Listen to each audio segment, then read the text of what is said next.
Bogatov les Koulam, Be'ezrat Hashem, nous allons continuer notre étude journalière. On commence maintenant Isro Hag de Shavuot, après qu'on a reçu la Torah. Maintenant, on va étudier la Torah du Messiah Yesharim. On continue, on va maintenant entamer le 8e chapitre du Messiah Yesharim. Beder Kniat Azerizut, en fait, la façon d'acquérir le zèle. Il dit le Ramchal, les moyens par lesquels on peut venir à cette vertu extraordinaire du zèle, sont les mêmes moyens de par lesquels on arrive à la prudence. C'est les moyens pour le zèle, c'est les mêmes moyens qu'on va utiliser qu'on a étudié vis-à-vis de la prudence. C'est le même genre de catégorie. Comme ce que j'ai déjà expliqué en haut, dit le Ramchal, le principe est adéquat l'un à l'autre.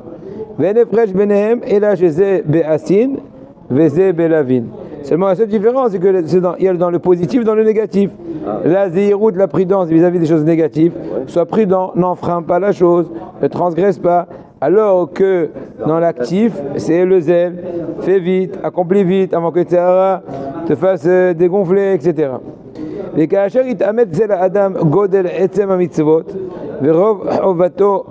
une personne est complètement convaincue de l'importance des mitzvot et de sa grande responsabilité de la chose, c'est sûr que quand tu es conscient de l'importance de ta responsabilité, tu vas faire ça encore avec plus d'enthousiasme, plus rapidement, plus d'investissement. Cependant, il te dit, le Ramchal, je veux quand même accentuer cet éveil-là, cet éveil vers le zèle. Regardez la majorité des bontés. Les bontés, la majorité des bontés que je fait avec l'homme. Tout instant. Les choses extraordinaires qu'il fait avec l'homme depuis le moment de la naissance jusqu'à son dernier jour. Parce que plus tu accentues, plus tu augmentes, plus tu approfondis cette vision-là, cette réflexion, cette analyse, et de bien réfléchir à toutes ces étapes de la vie, depuis le jour 0 jusqu'au dernier jour.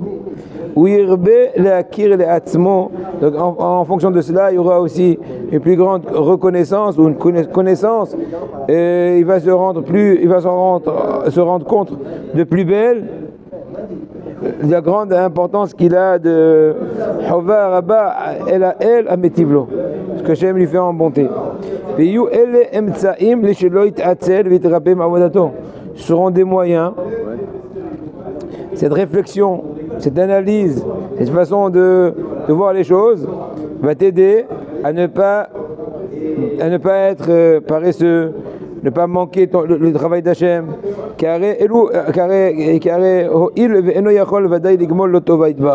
c'est certain qu'on ne peut pas être reconnaissant vis-à-vis d'Hachem. Quoi qu'on fasse, on sera... Oh, je peux rentrer ici. Non, il n'est pas là. Quoi qu'on fasse, on ne sera jamais assez remboursant à Kadosh Baruch Hu, assez reconnaissant. Donc c'est la meilleure façon de s'éveiller à toutes les bontés qu'il nous a fait pour pouvoir accomplir les mitzvot avec plus d'enthousiasme et plus rapidement, avec shlemut aussi, de façon complète.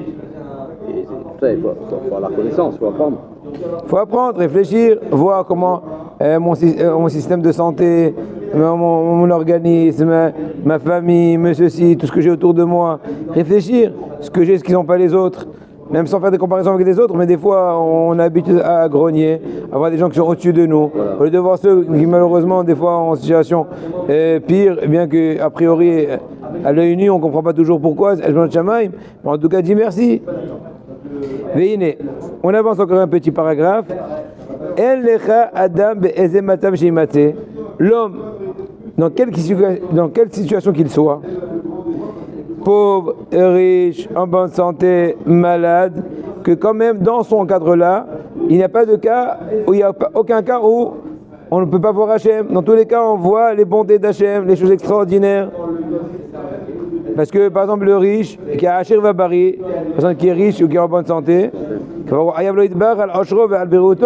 ils sont déjà redevables vis-à-vis d'Hachem par rapport à sa richesse et sa santé. Et Ani, Ayavlo, par contre, le pauvre, il est redevable à Kadosh Baruch Hu. Même si le Parnasato, même dans sa pauvreté, il lui trouve sa Parnasa, n'est-ce pas? De façon miraculeuse. Il ne laisse pas mourir de faim. Au lieu de pleurer de dire pourquoi ma Parnasa est difficile, dis merci que tu n'as pas crevé de faim. Comment? Ça dépend, est-ce que tu vois la moitié du verre vide ou la moitié du verre plein? Le malade, dis merci qu'il tient le coup malgré la gravité de sa maladie et toutes les plaies qu'il a. Et il ne laisse pas à Shalom à l'abandon. Et ainsi de suite. À un tel point, étudie le Ramchal, tu n'as pas de personne qui ne peut pas être capable de reconnaître combien il est redevable à Kadosh Baruch Hu, à son créateur. Et quand la personne voit la chose, aperçoit les choses au niveau intellectuel bien sûr, dans toutes ces bontés-là, qu'il reçoit d'Akadosh Baruch Hu, c'est sûr que ça va l'éveiller à s'investir dans le travail d'Hachem. Comme j'ai dit au préalable, il dit le Ramchal. Quand chacun peut avoir raison, imit bonen ayot kol tuvo biado itbarach. Ayot kol tuvo itbarach. Il sait très bien que tout dépend d'Akadosh Baruch Hu. Tout ce qu'il a besoin, il a. Donc encore une fois, ça va encore une meilleure raison de le soumettre à Akadosh Baruch Hu, de dire, il y a un boss. Au lieu de pleurer, au lieu de grogner, demandez au boss une augmentation, une amélioration de conditions de travail, à moins que des fois on ne le mérite pas, ou bien c'est pour notre bien qui soit un peu plus difficile pour payer des dettes très lourdes, etc. au niveau spirituel. Ou c'est que tout dépend que de Kadosh Baruch Hu. C'est pour ça, quand tu es complètement conscient que tout dépend d'Akadosh Baruch Hu, donc automatiquement ça va éveiller en toi l'enthousiasme, le zèle d'accomplir la Torah de plus belle, parce qu'on sait très bien que mieux on se comporte bien avec le boss, mieux il y a des chances qu'on risque d'avoir des bonus, entre guillemets. Mais déjà la prochaine fois on continuera dans le prochain paragraphe.